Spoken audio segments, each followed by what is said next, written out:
Good afternoon, everybody. And what I have for you today is, I think, something that probably everyone will recognize immediately. And that is, I have a Yonex Astrox 88D Pro, 3rd generation. And I also have my 88S Pro with me here, just so I can kind of compare the two as I'm working with them. So,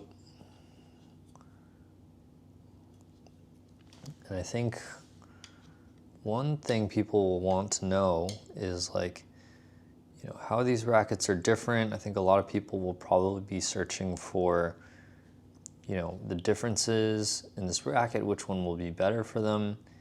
And I won't go into too much detail because I could talk a long time about that. I recently did a podcast with my friend Maury, and in that podcast, we talk a good amount about these two rackets and, who they could be for. And so if you're interested in learning more about that, you can go watch my podcast. I'll try to put a link here. And the reason this is here today, well, originally I had this gripped to my preferences, but my 88D Pro I lent out to a friend of mine for a while, and I let him regrip it. And now that it's back in my possession, I'm going to go ahead and regrip it back to my own personal standards. So with that said, let's go ahead and get started. We're just going to take this off. It should be pretty quick because we're just replacing this outer grip here. Both of these rackets are JP code as well, and in very good condition. So just nice to have a beautiful pair of these new rackets. Now, I haven't played with either of them that recently because after my injury recovery, it's a little difficult for me to handle the more demanding rackets, and I would consider the 88D Pro to be a little on the demanding side. It's, definitely a bit stiff and can pack quite a punch. It has great handling, but in order to get value out of hitting with this racket, you generally do need to have a good arm and have good technique. Otherwise, you could hurt yourself. And I do have friends who have used this racket and have developed stress or slight injuries from using them, including Maury, which in his podcast, he talks about how he picked up 88D Pro and, started getting a little bit of shoulder pain from using it, which is, most unfortunate, but, we'll talk about that.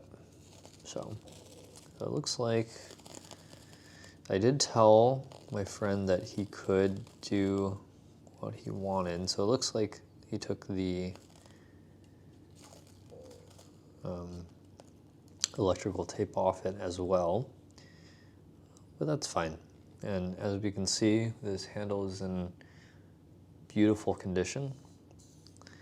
The adhesives that Yonex uses on its handles nowadays is much easier to remove, doesn't leave residue, and so we get a very pristine handle out of that. And I guess while we're here, I will take off the kind of barcode sticker, because why not?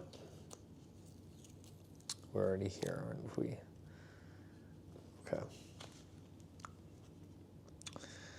So, I guess while we're here, I will talk a little bit about what I think about this racket. Now, I really liked how this racket plays, and just for context, I've owned most of the high-end Astrox rackets in the Yonex lineup. So I've owned a 99 Pro, I've owned a 100ZZ. I don't own those two anymore. I owned 77 Pro and a couple 77s. That one I also don't have in my possession at the time, but that's at right now. But that's a bit of a complicated story that we're not going to get into. And I don't necessarily want to say that 88D Pro is my favorite, because it's hard for me to say that it's a favorite, and I'm certainly not going to say it's the best one, because best is subjective. It depends a lot on your personal preferences and your play style.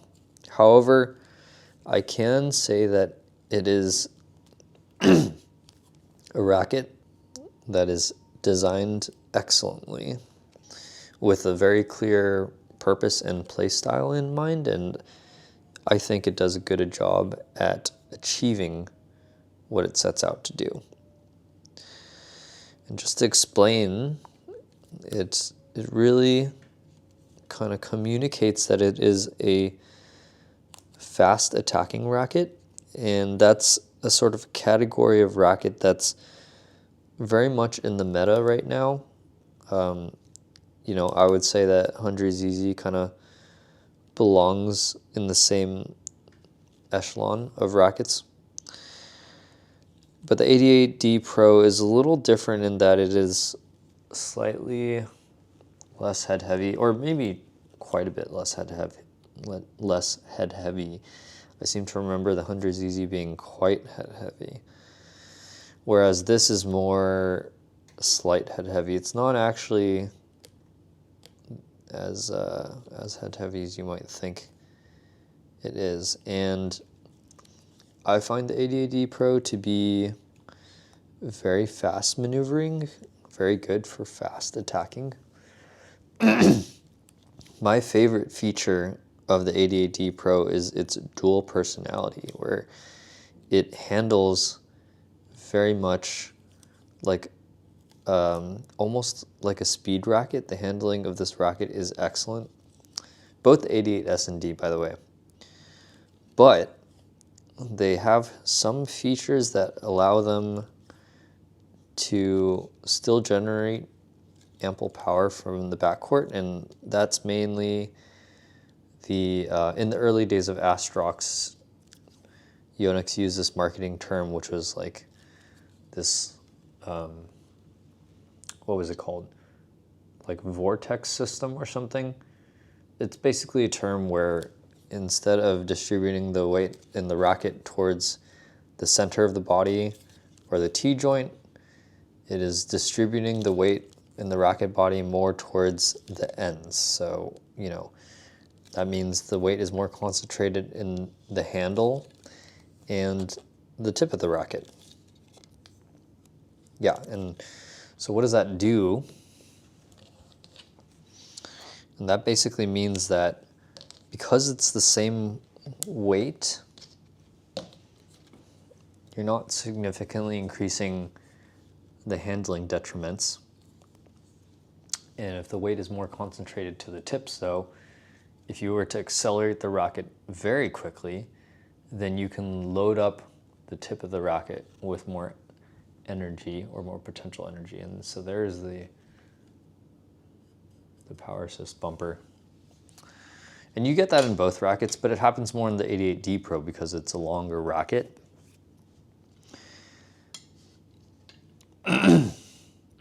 So I guess this is a good time to talk about this comparison here. So if you have done any research at all, you'll probably know that the 88S is supposed to be more maneuverable, faster, and it accomplishes that because it is actually shorter overall. Now this is hard to show you because I can't really fit the whole length of the racket in the frame, but the 88S is shorter overall, and only by a few millimeters, but it is obvious and you do notice it almost immediately when you play with it.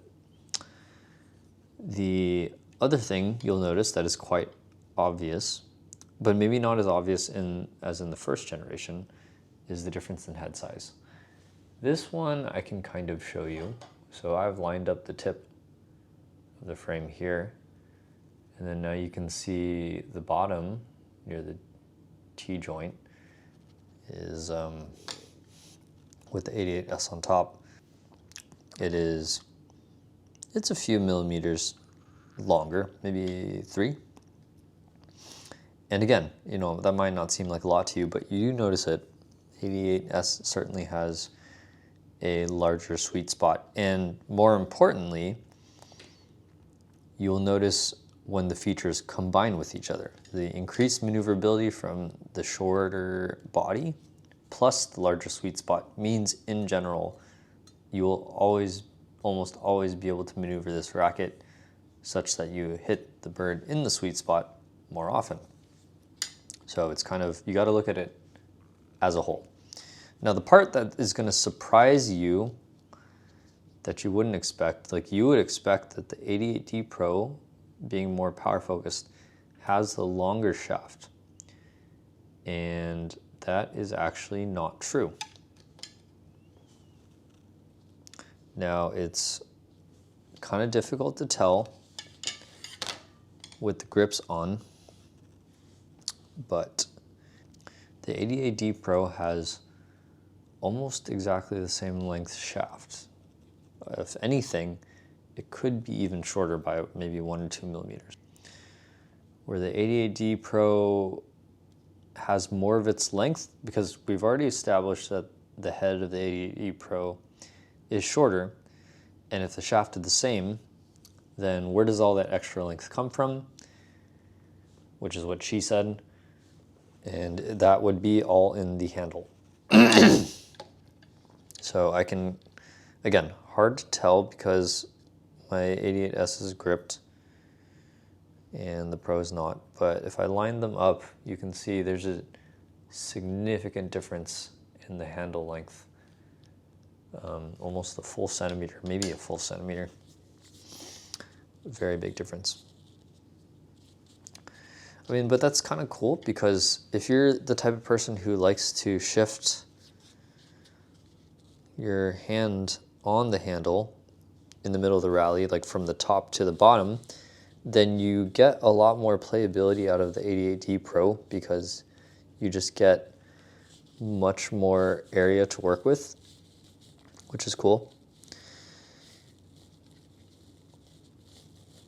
So you might be wondering now, okay, so why would I choose the 88S then if the 88D Pro is very maneuverable and generates good power and has more versatility? Well, to tell you the truth, you still need to try them because the differences we can see mean one thing, but at the end of the day, they do feel a little different and they do generate power differently. And in addition to that, there are also some things that we can't really see. Now in the first generation 88S and D, in its marketing material, if you go back and look this up, you will see that Yonex marketed that the head of each racket had different kick points, which means that the head would flex in different ways on contact with the bird. Now, I don't know if they did that here, but we certainly cannot discount the idea that Yonex has done the same or something similar for these rackets as well. And I actually know a couple people who do prefer the 88S, and not just because it handles even better than the 88D Pro, but actually because they legitimately prefer and find it better to generate power on that racket. So at the end of the day, it is something that you just need to try.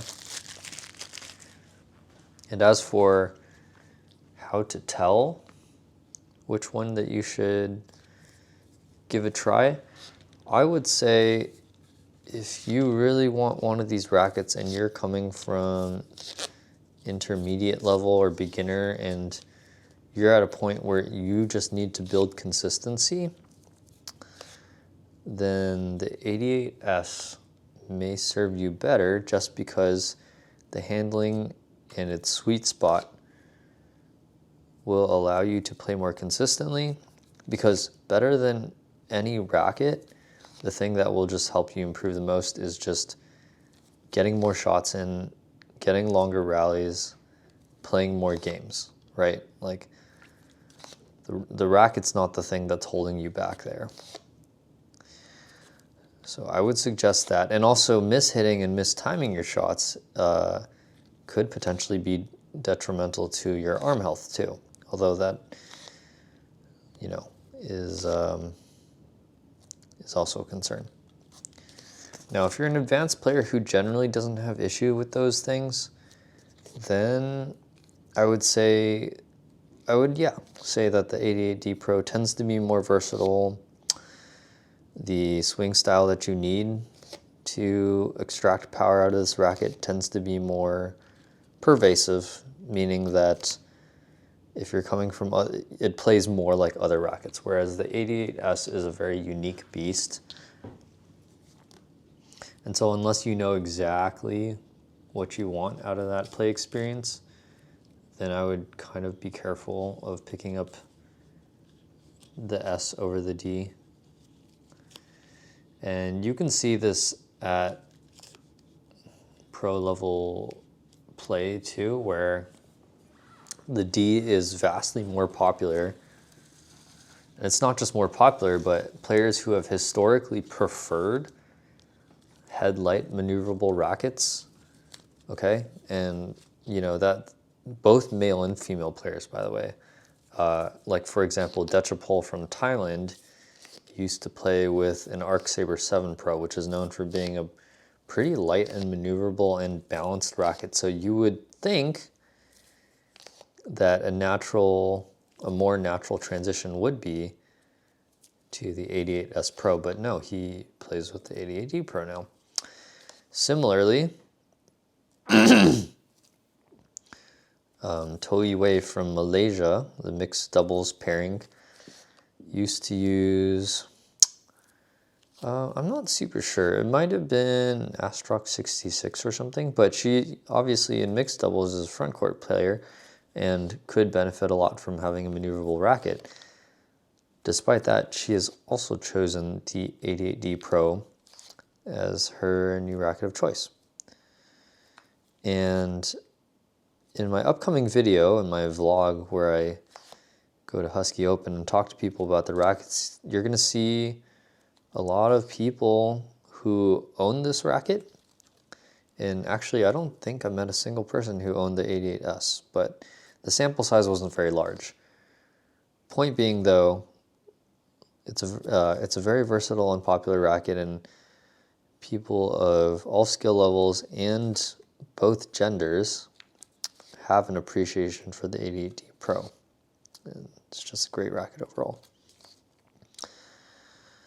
I also have to say that when I was in Japan buying this racket, well, I didn't buy this racket, but when I was in Japan, when I got my 88S Pro, I was looking for the D Pro primarily, but it was actually just straight up sold out everywhere.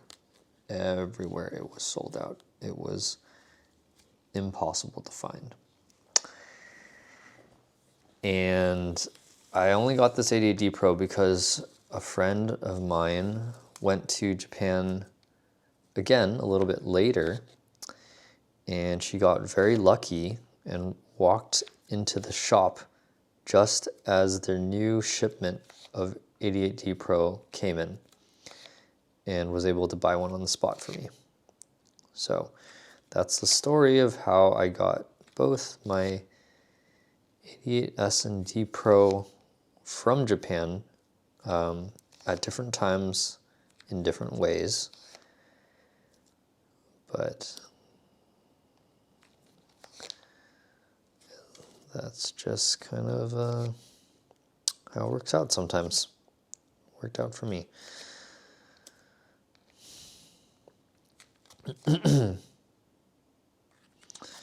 And we can also talk about the elephant in the room, which is the fact that these rackets actually have a pretty good design. I know a lot of people haven't really been a fan of Astrox racket designs in recent years, but this one actually looks quite good and at worst inoffensive.